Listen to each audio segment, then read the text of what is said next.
Hey everyone, this is an update in relation to one of the problems going on the planet at the moment. And once again, I keep getting asked this question and I just want to have a bit of a chat about it without upsetting anyone. So there was an article written a week or so ago now, maybe it's 2 weeks, but basically there was an open letter put on the Twitter page and Instagram of this guy, and it was an open letter to scientists and doctors around the world, and particularly to government organisations, and it was really discussing the possibility that people who have can become spreaders, and it might be actually mutating the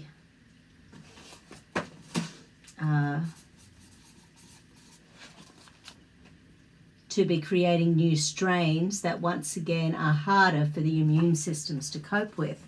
So there's been several people who have spoken about this, and once again, I don't know what we can do in relation to if we have to have the jab for whatever reason, then there's nothing we can do to get some of the particles out of our system. But the usual things that I use to help to detox are things like the activated zeolites once they've been cleansed to 900 degrees, things like glutathione, N-acetylcysteine to help to break down the mucoid plaque, anything that helps your liver and kidneys detox, parsley, nettles, dandelion root, dandelion leaf. The root does the liver, the leaf does the kidneys. There's lots of immune boosting things like andrographis. There's medicinal mushrooms, there's vitamin D, vitamin C to bowel tolerance, that sort of thing. But Dr. Sherry, who I've been listening to, she said in order to protect ourselves from people who have had, so even if we haven't had it, we still need to protect ourselves from those who have. And because if there are new variants coming out, then we need to be able to protect ourselves from that. So one of the things that she mentioned to protect our heart and our brain is coenzyme Q10, and it's one of those nutrients that is amazing. It's the most important antioxidant for the heart, and we're seeing about 40% of side effects are heart related and stroke related, so that sort of thing. So 40%. So if we're healthy and we've got plenty of muscle mass and muscle quality, we've probably got plenty of coenzyme Q10. It obviously comes from our animal products in our diet. So if we're eating clean organic animal products, you'll actually automatically have good coenzyme Q10 levels in your body, but it is easily available out there in the world. Another thing Dr. Sherry was talking about was vitamin C up to bowel tolerance. So that basically means getting a really good buffered vitamin C or an ascorbate, and not ascorbic acid because that's very acidic. You need ascorbate or the buffered vitamin Cs. And basically to bowel tolerance means you just keep messing around with the dose and increasing it on a daily basis until the bowels move, and that's bowel tolerance. So, and then sort of you just keep playing around with that, and that, because vitamin C is a fat-soluble and water-soluble vitamin, it just helps to remove lots of toxins from the lymph, the blood, and the fat tissue. Another one of the things, because there's a lot of this technology in there, and I've heard there's 33 different types, and basically what we can do is do 2 litres of water with 2 tablespoons of apple cider vinegar in it a day. So what that helps to do is to alkalize our body. So some people can't cope with apple cider vinegar, and if you're one of those, obviously it's not for you, but it's one of those things that because we don't know how they are going to have an effect on our bodies, at least being able to neutralize, is a really good thing. And that was a guy working in another industry who'd been working with this technology for a long time. So I was watching him chat away about it the other day. And another thing to do is go and get your blood checked and check your vitamin D levels. So we're aiming for a level of 80 in the blood. My brother's a GP and he sort of allows it to be down as low as 20, whereas as a naturopath, at least we're looking 50 minimum.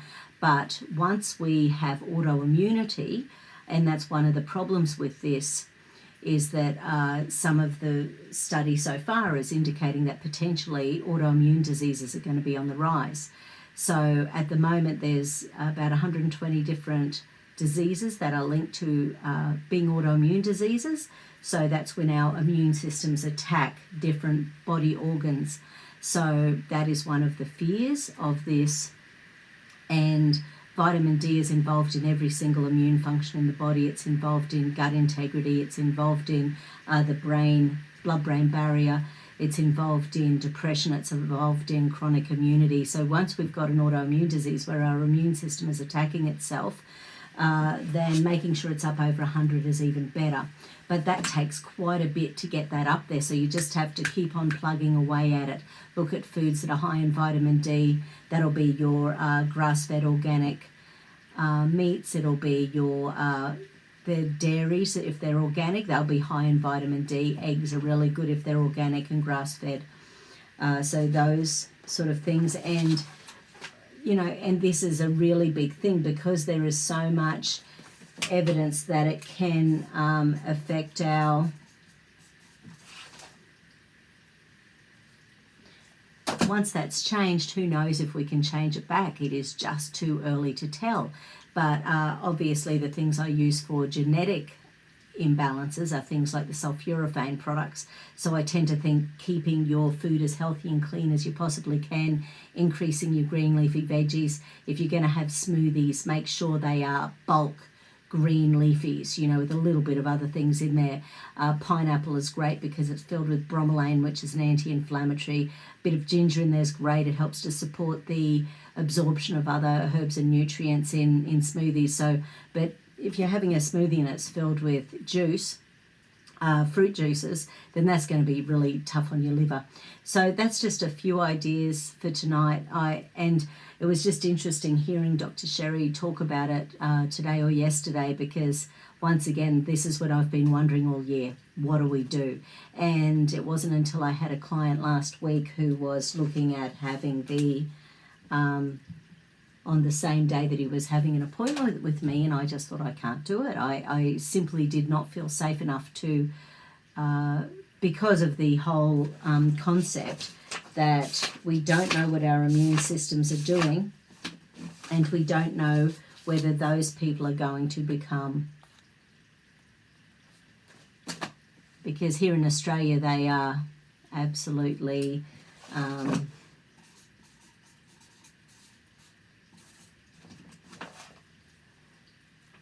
about the numbers of side effects. So what they're doing, if a doctor goes to put it in and register a side effect, it has to be less than 100 characters. And the machine doesn't actually tell them it's more than 100 characters, and it doesn't tell them that that side effect is not going to be listed. So that seems a bit cheeky, and it has to be within the first 72 hours. Other than that, it is absolutely not a side effect. So to me, that is, it's not a great way to be. Anyway, that's I just wanted to do that update. So, and the other things that are really good for viral are things like lysine, and keeping your minerals really high is really important. Eating as cleanly as possible, making sure your iodine levels are up as well to support your thyroid. And, we just have to do the best we can. This is a totally new challenge that we have here on the planet. So good luck to everyone. Take care. Bye.